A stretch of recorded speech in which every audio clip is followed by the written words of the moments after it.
소아시아 일곱 교회는 현재를 살아가는 우리들의 신앙생활의 현주소를 잘 지적해 주고 있습니다. 나의 모습을 발견하게 되고 주님께서 현대 교회에 보내는 당부와 권면의 말씀이 있습니다. 교회와 성도들이 가야 할 방향과 해야 할 일을 잘 가르쳐 줍니다. AD 1819년에서 1893년에 활동한 교회 역사가 필립 사프는 기독교 역사를 설명할 때 일곱 시대로 구분된 기독교 역사를 가지고 잘 설명했습니다. 그래서 일곱 시대로 구분된 기독교 역사를 가지고 소아시아 교회를 해석하면 큰 무리 없이 해석이 됩니다. 첫째, 사도시대. 둘째, 환난과 핍박의 시대. 셋째, 국가와 교회의 타협시대. 넷째, 중세시대. 다섯째, 종교개혁시대. 여섯째, 개신교 정통주의 시대. 일곱째, 세계 선교시대. 여기에 일곱 교회가 딱 들어맞게 됩니다. 요한계시록 소아시아 일곱 교회가 꼭 그렇습니다. 일곱 시대로 구분된 기독교 역사는 사도 요한의 시대부터 세상 끝날까지 시대의 특성을 애원적으로 잘 보여주고 있습니다. 일곱 교회로 구분된 기독교 역사를 연대별로 보면은 에베소 사도시대 1세기 AD 31년부터 100년까지, 서머나 박해시대 2세기에서 3세기 313년까지, 버가모 세속시대 4세기에서 5세기 538년까지, 두아디라 중세시대 6세기에서 14세기 1517년까지, 사대 종교개혁시대 15세기에서 18세기 1798년까지, 빌라델비아 개신교 부흥시대 19세기 1844년까지, 라오디게아 마지막 시대 현재에서 주님의 재림까지. 이 구분은 조금의 오차도 없는 시대 구분이라고 생각할 필요는 없습니다. 그러나 각각의 사건과 시대에 필요한 일들이 역사적으로 해당 연도에 일어났기 때문에 필요하다고 생각합니다. 정확성의 문제보다는 시대별로 구분하는 것이 계시록 소아시아 일곱 교회를 이해하는 데 매우 유용하다고 생각합니다. 간단히 말해서 서머나 시대의 교회는 313년에 끝나게 되는데 313년에 200여 년 동안 계속되어 온 교회의 박해가 드디어 로마 황제 콘스탄티누스의 밀라노 칙령으로 박해의 시대가 끝나고 기독교의 자유가 오게 됩니다. 뿐만 아니라 콘스탄티누스는 박탈한 그리스도인들의 재산을 다시 돌려주고 그리스도인들에게 군대 면제와 각종 세금 면제의 혜택을 부여합니다. 그리고 538년에는 교황의 권력 확립과 어두운 중세 암흑 시대가 오게 됩니다. 이 시대는 거의 1000여 년 동안 계속됩니다. 여기 1517년에는 루터의 종교 개혁 시대가 오게 됩니다.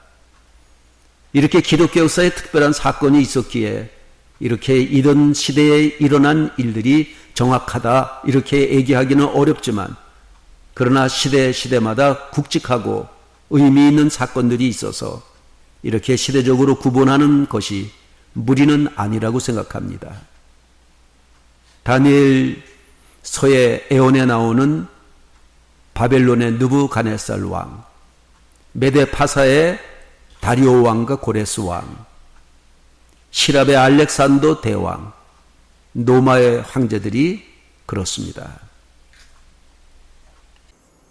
요한계시록에서 일곱 교회에 보내는 편지 중 다섯 번째로 사대 교회입니다. 기간은 16세기 초에서 18세기 말엽입니다. 종교개혁과 분열되는 개신교를 봅니다. 하나님께서 정하신 시간이 되자 종교개혁 운동이 일어났습니다. 1517년 마틴 루터가 카톨릭 교회를 향해서 95개 반박문을 발표하므로 종교개혁 운동이 시작되는데 그때가 사대교회의 시작입니다. 1798년 프랑스 혁명이 일어나서 나폴레옹이 혁명군에 의해 교황 피우스 6세가 체포되어 파리의 감옥에서 옥사함으로 중세기 로마 가톨릭 교회의 천년의 권세가 무너지게 되는데 그때가 사대교회의 끝입니다. 사도교회 시대 동안 종교개혁자들에 의해 성서적 믿음이 회복되는 것처럼 보였습니다. 그러나 세월이 지나면서 종교개혁자들이 하나 둘씩 사라지게 되었고 그들의 후예들은 제각기 교파를 만들어서 현실에 안주하였으며 종교개혁 운동은 교파와 교단에 의해서 분열되기 시작했습니다. 그 결과 피로써 시작한 종교개혁 운동이 중단되고 말았습니다. 이것이 사대 교회의 모습입니다. 팍토루스 강 유역에 위치한 사대는 에베소와 서머나에서 내륙으로 60마일 떨어져 있습니다. 소아시아 서부 서머나 동쪽으로 85km 지점에 있는 비옥한 성읍입니다. 현재 지명은 사르트입니다. 사대교회는 빌라델피아 교회에서 40km 정도 떨어진 곳에 자리하고 있습니다. 도시의 기원을 보면 주전 1200년 옛 리디아 왕국의 수도로 군사상, 상업상의 중심지였던 이곳의 아클로폴리스는 난공불락 요새로 알려졌는데 주전 549년 바사의 고레스 왕에 의해서 주전 218년에는 수리아의 안티오코스 3세에 의해서 점령되는 비극을 맛보았습니다. 사대는 리디아 제국의 수도이자 고대 세계의 가장 위대한 도시 중 하나였습니다.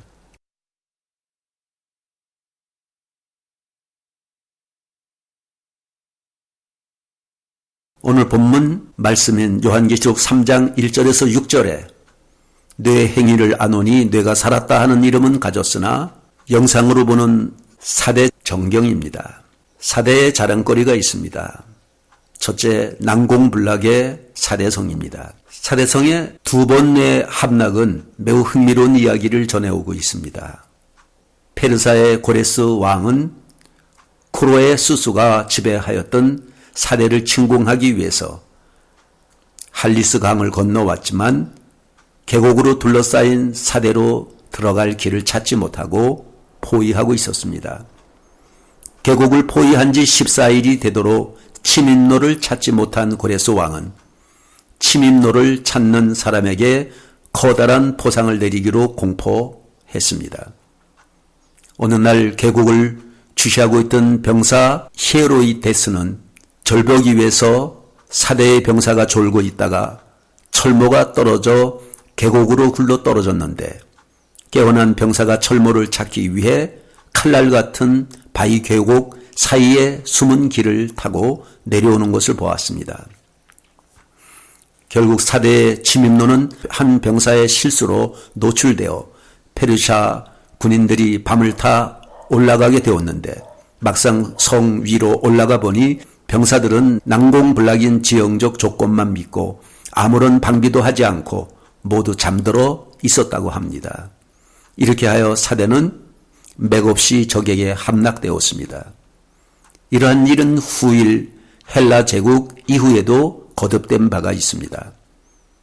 이러한 사대의 함락은 우리에게 특별한 메시지를 전달해 주고 있습니다.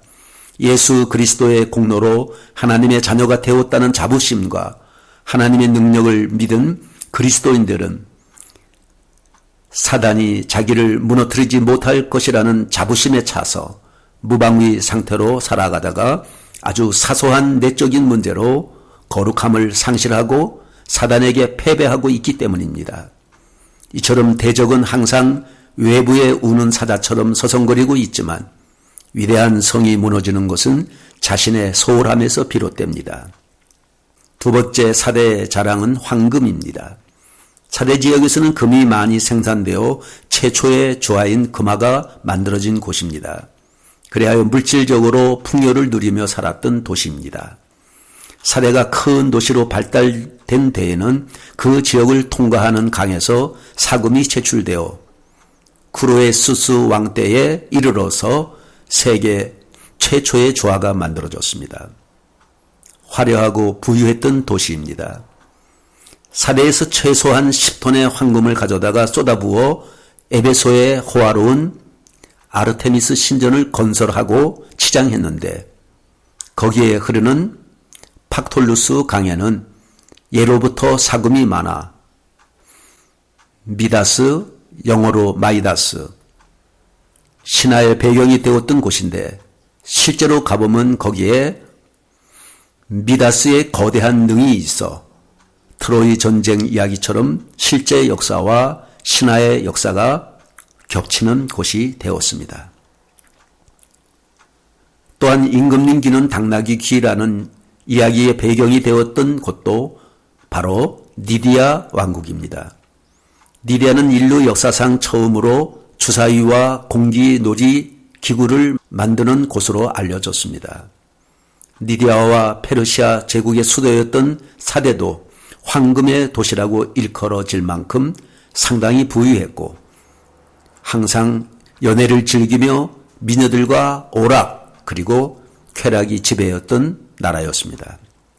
세 번째로 자랑할 것은 아데미 신전입니다. BC 330년경 알렉산더 대왕의 명령으로 건축이 시작되었다고 합니다. 이 신전은 에베소의 아데미 신전의 정각과 같이 다산과 풍요의 여신을 위한 신전입니다. 전면의 폭이 50m, 길이가 90m이며 78개의 석주가 늘어선 웅장한 규모였다고 합니다.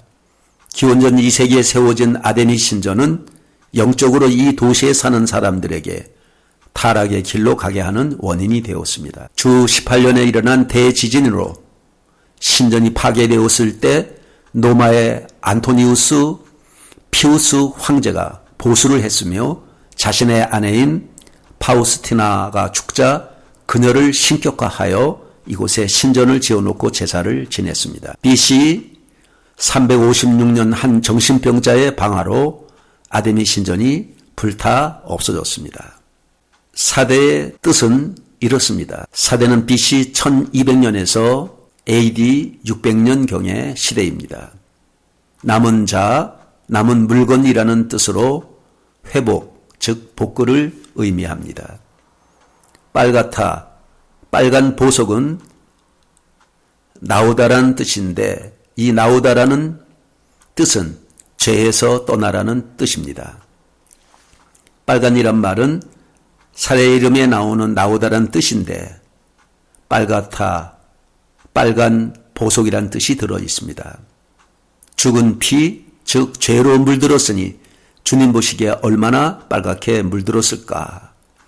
자, 이름만으로도 사대교회에 대한 이야기는 이해가 됩니다. 나오라는 뜻이 뭡니까? 죄악된 그곳에서 나오라는 뜻입니다. 즉 잘못된 교단이나 종파, 교회에서 나오라는 것입니다. 또 빨갛다 함은 주홍같이 붉은 대죄를 말합니다. 회개를 해야만 되는 것, 성령 충만해야 되는 강력한 메시지가 사대란 이름 안에 다 들어 있습니다. 사대는 한때 니디아 왕국의 수도입니다. 당시 인구는 12만 명 정도였다고 합니다. 현재 지명은 터키의 아나툴리아의 사르트입니다.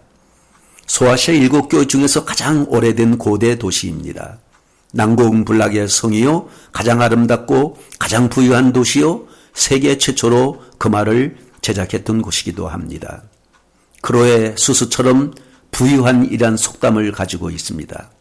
황금의 도시요, 마이다스의 손이란 전설을 가지고 있습니다.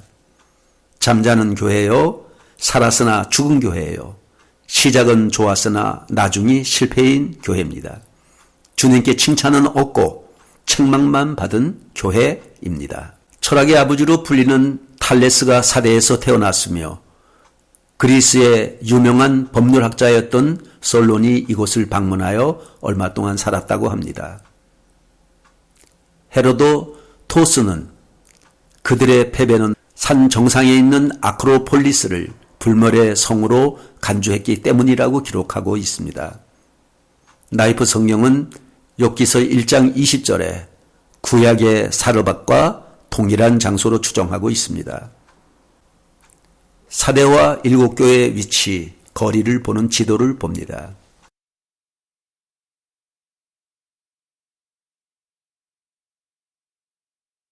사대 교회의 설립은 마태 헨리에 따르면 사대 교회는 사대 요한에 의해서 설립되었다고 합니다. 또 다른 사람들은 사대 교회가 사도 바울에 의해 시작되었을지도 모른다고 생각합니다. 사대 교회도 이 도시의 역사와 마찬가지로 크게 부흥하였다가 나중에는 쇠퇴하는 우여곡절을 겪는데 초기 기독교 당시 신도 수는 매우 많았으나 나중은 영적으로 미약해졌습니다. 때문에 너는 살았다고 말하나 실상은 죽어가고 있다는 책망을 주님으로부터 받았습니다. 기독교로 공인된 이후 사도 요한 기념교회, 사대교회로 이름이 지어졌다고 합니다. 이 도시는 2세기에 그 유명한 멜리토 감독이 있었습니다. 키벨라 여신을 숭배하는 비밀의 종교가 성행해서 그 옷을 더럽히지 아니한 자의 배경으로 알려져 있습니다. 사대에서는 지모신인 키벨라 여신을 숭배했습니다. 키벨라가 그리스의 아르테미스 여신과 같은 신이라고 전해오고 있습니다. 메노로 지오는 바울의 제자요 일곱 집사 중 하나인 클레멘트가 사대교회의 첫 감독이었다고 합니다. 아데미 신전 바로 옆에 아주 작은 규모로 세워져 있는 것이 바로 사대교회입니다. 참으로 아데미 신전과 비교가 됩니다. 사대교회는 1세기 중반에 지어졌다고 보고 있습니다. 초대교회 박해 시대에 사대에서 순교한 많은 그리스도인이 있었는데 그들 중에 테라폰과 아폴로니우스, 사도 요한의 제자요 변증가요 사대교회의 감독이었던 멜리토가 있었습니다. 2세기경 사대교회의 감독은 멜리토인데 그는 기독교 신앙을 대변하기 위해 노마의 마르쿠스 아울렐리우스 황제에게 많은 편지를 써서 보낸 사람이며 예루살렘을 처음으로 순례한 사람 중 한 사람이라고 합니다. 멜리토가 사대교회의 감독이었을 때가 교회의 명성은 대단했다고 전해지고 있습니다. 사대교회는 이 도시의 역사와 마찬가지로 크게 부흥했다가 나중에는 쇠퇴하는 교회가 되었습니다. 사대교회의 영적인 상황은 서머나 교회의 것과는 판이하게 다릅니다. 서머나 교회는 처음 시작은 미약했으나 차츰 영적으로 살아나 나중에 번영하는 교회인데 반해 사대교회는 에베소 교회와 같이 뜨겁게 시작했다가 나중에는 흐지부지 죽어가는 교회가 되었습니다. AD 325년에 니케아라는 도시에서 개최된 제1차 종교회의 때에는 사대교회에서는 아르테미도루스 감독이 참석하였다는 기록이 있습니다. 그 게르만 계열인 고트족이 침입하여 교회를 파괴하였습니다. 역사가들의 말에 의하면 사도 요한의 전도로 세워졌고 2세기에 이르러 변증가며 주석가로 유명했던 멜리토가 이 교회 감독이 되므로 명성을 떨치게 되었다고 합니다. 기드 케이드는 사대교회는 기독교의 절망적인 완벽한 모델이라고 했습니다. 조지 엘돈 라드는 사대교회를 외적으로 번영하고 외적인 종교활동으로 바쁘지만 영적 삶과 행실이 결여된 명목상의 기독교의 모델이라고 정의했습니다. 철학의 아버지로 불리는 탈레스가 사대에서 태어났으며 그리스의 유명한 법률학자였던 솔론이 이곳을 방문하여 얼마 동안 살았다는 기록이 있습니다. 누토의 종교개혁은 끝나지 않고 계속되어야 함을 볼 수 있습니다. 종교개혁의 횃불은 계속 타야 합니다. 그때의 뜨거운 열기를 계속 유지해야 됩니다. 처음 사대교회는 살아서 뜨거운 교회였는데 나중 사도교회는 그 뜨거움이 식어서 죽은 교회로 변질되었습니다. 주님은 살았으나 죽었다고 책망하십니다. 니디아 왕국의 멸망에 대해서 봅니다. 트물루스 산 정상의 난공불락의 성을 너무 지나치게 믿고 게을렀던 것이 원인입니다. 팍톨루스 강의 사금이 저들의 생활을 부여하게 해서 안일해졌기 때문입니다. 많은 재물과 호화로운 생활을 하다 보니 저들의 눈이 어두워졌던 것이 원인입니다. 니디아 왕국은 난공불락이라는 성만 믿고 잠자고 안일하고 템하는 삶을 살다가 멸망했습니다. 우리는 스스로 교만할 때 넘어지게 됨을 보여주는 좋은 교훈입니다. 사대를 점령했던 나라들을 보면은 기원전 페르시아 고레스 왕과 AD BC 334년에 알레산더 대왕에게 그 후에는 보가모 왕국에게 그리고 노마에 의해 점령되었습니다. 또한 고수족의 침입도 있었습니다. 기원전 17년에 일어난 대지진으로 도시가 파괴되었습니다. 이때 노마 황제 티베리우스의 원조로 도시는 다시 재건됐습니다. 잠자는 도시입니다. 난공불락의 도성과 금을 가진 부자의 도시입니다. 사대의 산업을 보면 사대는 지형적으로 아무도 침입할 수 없는 난공불락의 요새로 둘러싸여 있어서 사대 사람들은 전쟁의 위험을 느끼지 못하였고 강에서 채취한 사금으로 부를 누리고 살았습니다. 오늘 본문 3장 1절에 사대교회 사자에게 편지하기를 하나님의 7영과 7별을 가지신 이가 가라사대 내가 뇌 행위를 아노니 뇌가 살았다 하는 이름은 가졌으나 죽은 자로다. 사대에 대한 주님의 진단은 이렇습니다. 7영은 성령이시며 7별은 7사자 종들입니다. 사대에 남아있는 사자와 지도자들, 즉 신실한 종들입니다. 사대교회에 남은 자들, 즉 앞으로 나타나서 쓰임받은 종들에게 부어주실 성령입니다. 앞으로 하나님이 사용하실 사자들입니다. 누토나 칼빈이나 쯔빙길리나 웨슬리 등등 이런 사람들입니다. 하나님의 7영은 교회가 강하게 살아있기 위한 것이요 7별은 그 교회가 강하게 빛나기 위한 것입니다. 에베소 교회에게는 그리스도가 7볼을 붙잡고 7 등대 한가운데를 거니시는 분으로 나타나셨습니다. 초대교회는 그리스도의 돌보심이 필요했고 그 인도자들은 그분의 보호하시는 은혜가 필요했습니다. 서머나 교회에게 그분은 죽었다가 다시 사신 분으로 나타나셨습니다. 고난받는 서머나 교회에는 그리스도의 부활 생명이 필요했습니다. 보가모 교회에게 그리스도는 좌우의 날선 검을 가지신 분으로 나타나셨습니다. 타락되고 세상적인 교회는 주님이 심판하시고 사륙하는 검이 필요했습니다.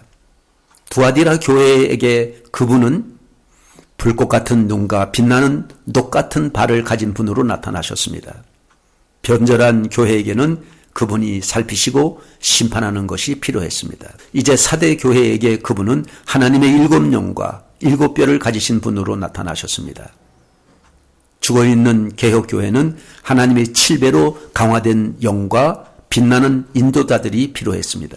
별이 어두워지고 땅에 떨어지는 현상들은 모두 교회의 세속이나 타락과 관련한 것으로 해석되어져야만 됩니다. 사도교회에 절대 필요한 것은 교회의 사자들이 주님과 성령님의 인도를 받아 다시 영적으로 살아나는 것입니다. 영적인 죽음은 영적인 단절을 의미하기에 다시금 주님과 친밀한 관계 속으로 들어가야 하는 것입니다. 그래서 7영과 7별을 가지신 이라고 계시한 것입니다. 7영과 7별은 죽은 지 사흘이나 된 나사로를 살리시는 주님의 능력입니다.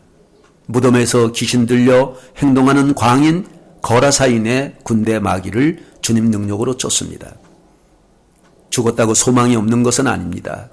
주님이 여기에 함께하면 소망이 있습니다. 에스겔 골짜기의 해골들, 죽었다가 다시 살아난 나사로, 거라사 광인, 가나 혼인잔치를 보면서 소망이 넘칩니다. 선한 사마리아인의 비유에서 다 죽었어도 사마리아인을 만나면 다시 소생합니다. 누터와 기타 종교 개혁자들을 만나면 소망이 있습니다. 이름은 있으나 죽은 교회가 사대 교회입니다. 사무엘상 16장에 사무엘이 기름 부을 자를 찾고 있을 때 하나님께서 하신 말씀을 봅니다. 주의 영이 충만하면 죽어도 삽니다. 에스겔 골짜기의 마른 뼈들에게 재무장하는 말씀을 봅니다. 살았다 하는 이름은 가졌으나 죽은 자로다. 타락하지 않고 믿음을 지키며 남아있는 자들로 다시 부흥하기를 바라서 주님은 7영과 7별을 가지신 이로 나타나셨습니다. 살아있으나 죽은 교회에 생명을 부으시겠다는 것입니다. 나사로를 살리시는 주님이십니다. 형식적인 교회예요. 겉모습만 가지고 있는 교회. 내용이 없어요. 마태복음 25장의 구제와 전도를 했습니다. 그러나 그들은 바리새인을 상징합니다. 회칠한 무덤 같습니다. 공동묘지 같습니다. 선한 사마리아인 비유 중 레위인과 제사장을 봅니다. 형식적인 모습, 겉모습의 레위인과 제사장을 봅니다. 그러나 선한 사마리아인을 봅니다. 주님 중심적이며 내적 신앙을 가진 사람입니다. 행실을 앞세운 사마리아인을 봅니다. 나더러 주여 주여 하는 자마다 다 천국에 들어갈 것이 아니요 다만 아버지의 뜻대로 행하는 자라야 들어가리라. 마태복음 5장의 주님은 아이러니하게 산상수훈을 말씀하고 계십니다. 심령이 가난한 자가 복이 있나니, 정말 아이러니한 말씀입니다. 사대교회는 디모데후서 3장 5절에 경건의 모양은 있으나 경건의 능력은 부인하니 이 같은 자들에게서 뇌가 돌아서라. 마태복음 25장 33절에서 39절에 의인들은 우리가 언제 주를 공개하였습니까? 라고 대답합니다. 사대교회는 특별한 핍박이 없었습니다. 여긴 황제 숭배에 대한 위험도 없었고 니골라당 같은 이단도 없었으며 유대인의 핍박도 없었습니다. 정말 교회가 성장하기에 이상적인 환경을 가진 평안한 교회였습니다. 또한 자칭 거짓 선지자나 이단의 공격이 없다 보니 신앙생활에도 별로 열심을 가지지 않게 되었습니다. 이름뿐인 성도와 교회의 모습을 가지게 되었습니다. 그리하여 살았다 하는 이름은 가졌으나 죽은 자라고 주님은 사대교회를 책망하십니다. 성경에 나오는 기록도 역시 오늘 본문의 내용이 전부입니다. 오늘 사대교회에 대하여 너무나 간결하게 소개되어 있습니다.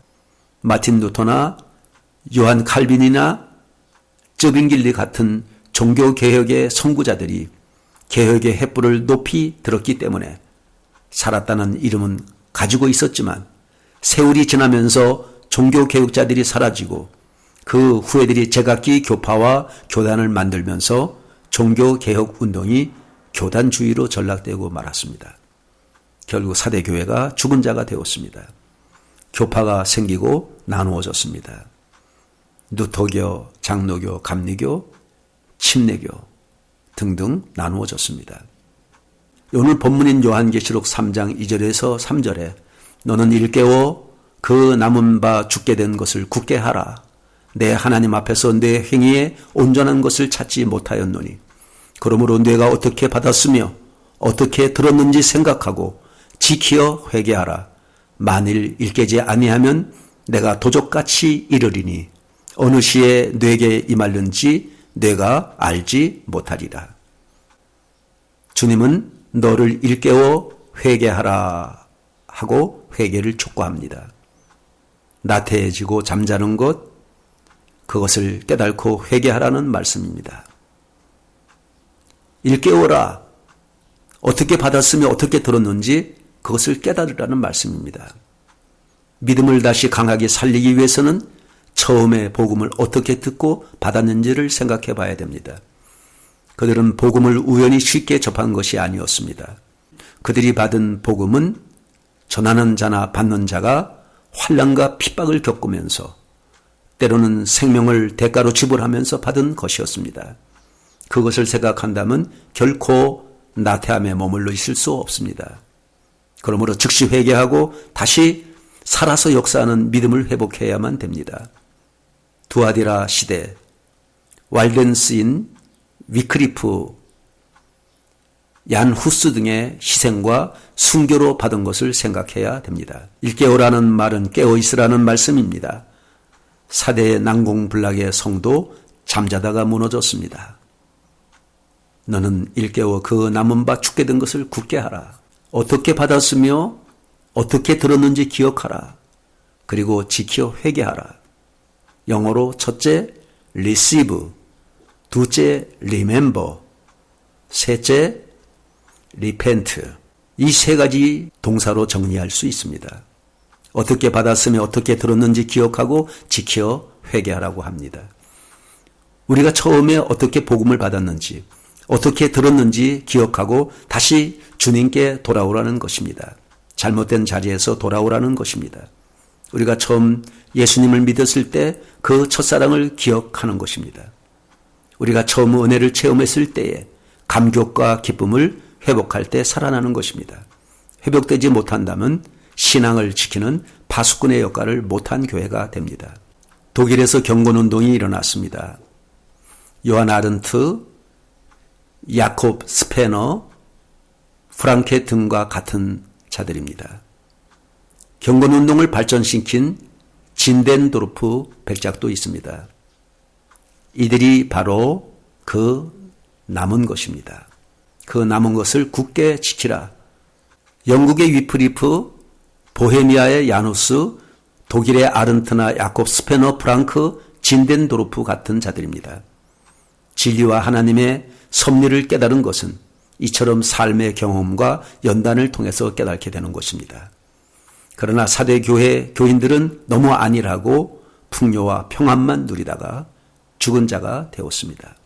우리는 성경에 늘 깨어있는 욥과 요셉, 다니엘을 봅니다. 이들을 참고하시면 되겠습니다. 그 다음에 죽게 된 것, 잃어버린 것, 남아있지만 잘못하면 그것까지 죽게 생겼습니다. 남아있는 자, 아직 옷을 더럽히지 않고 흰 옷을 입고 주님과 동행하는 자들이 교회 안에 몇 명 있었습니다. 이들이 바로 구루터기입니다. 자신이 지금 어떤 모습인지 생각해야 됩니다. 굳게 하라. 주님의 진단을 봅니다. 내 온전한 것을 찾지 못하였노라. 하나님의 말씀대로 살지 못한 것입니다. 그러므로 어떻게 받았으며 어떻게 들었는지 생각하라, 지키라, 회개하라 하십니다. 사도 바울은 자기 몸을 쳐서 복종시킬 정도로 훈련을 받고 신앙생활을 했습니다. 왜? 그가 어떻게 구원받았는데요? 그래서 늘 이것을 지키기 위해 무섭게 몸부림칩니다. 주님의 처방은 생각하라, 지키라, 회개하라고 하십니다. 오늘 본문 요한계시록 3장 3절에 그러므로 내가 어떻게 받았으며 어떻게 들었는지 생각하고 지켜 회개하라. 만일 일깨지 아니하면 내가 도적같이 이르리니 어느 시에 뇌게 임할는지 뇌가 알지 못하리라. 주님의 처막은 회개입니다. 너는 일깨우라, 깨어있으라, 잠자지 말라. 잠자지 말고 깨워서 각성하라는 말씀입니다. 사대교회는 자신들이 죽어가는지를 알지 못하고 있습니다. 왜냐하면 잠자고 있기 때문입니다. 자신이 지금 어떤 모습인지 생각해야 한다는 것입니다. 그리고 생각하라, 그리고 지켜 회개하라. 사대교회를 향한 세 가지 명령이 나옵니다. 첫째, 그들이 복음을 어떻게 받았는지 어떻게 들었는지 생각하라는 것입니다. 현재의 상태를 살펴보라는 것입니다. 두 번째, 지키라는 것입니다. 이미 받았고 들었던 복음을 굳게 붙잡아야 한다는 것입니다.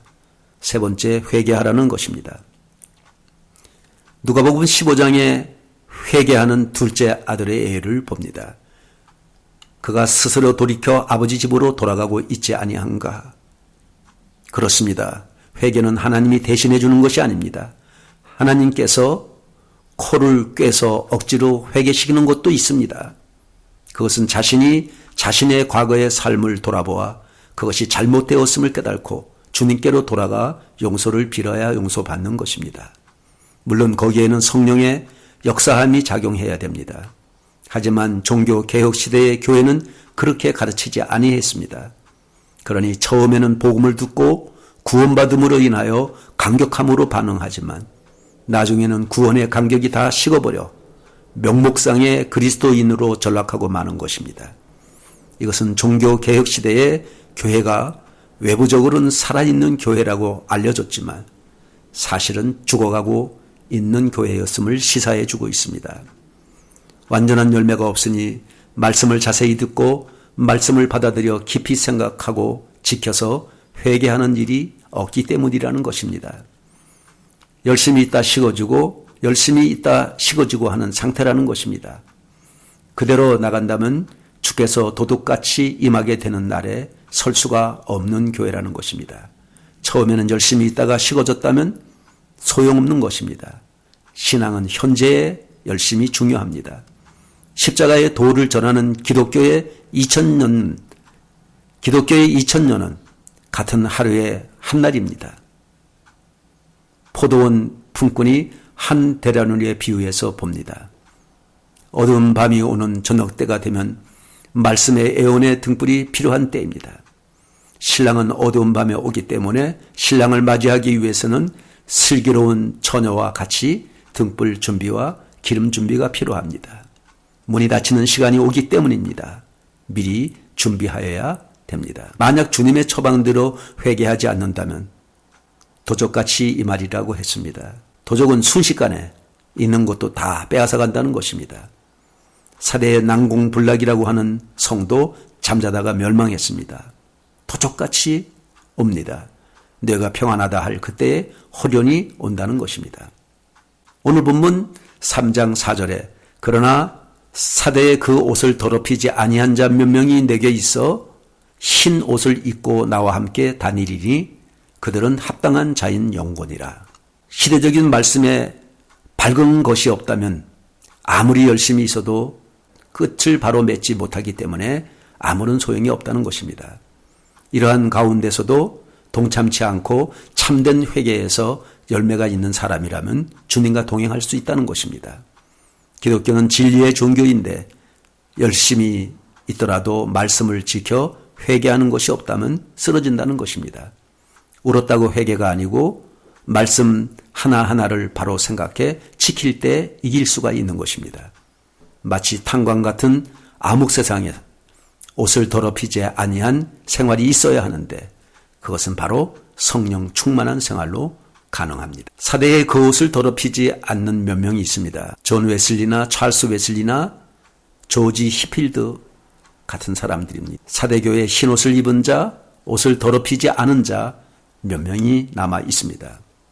여기서 흰옷이란 옳은 행실을 얘기합니다.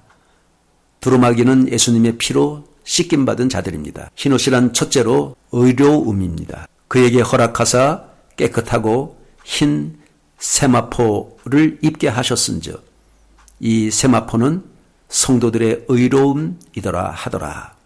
이 말씀에서 우리는 흰옷이 성도들의 의를 상징한다는 사실을 알 수 있습니다. 그러므로 사대의 교인들이 흰옷을 입지 못했다는 말은 그들이 예수님을 믿는다고 말하지만 그 생애 속에 의의 열매를 맺지 않았다는 뜻입니다. 예수님을 영접했다고 말하며 그분께 기도드리고 예배드릴지라도 그 마음과 삶 속에 의의 열매가 나타나지 않을 수 있는데 그것은 흰옷을 입지 못했기 때문입니다. 두 번째, 흰옷이 갖고 있는 두 번째 의미는 계명을 지키는 신앙입니다. 그 두루마기를 빠는 자들은 복이 있으니 이는 저희가 생명나무에 나아가며 문들을 통하여 성에 들어갈 권세를 얻으려 함이로라 그랬습니다. 한글 성경에는 두루마리를 빠는 자들이라고 했지만 킹 제임스 성경에는 계명을 지키는 자들이라고 번역되어 있습니다. 그러므로 두루마리 옷을 빠는 것과 계명을 지키는 것은 서로 밀접하게 연관되어 있음을 알 수 있습니다.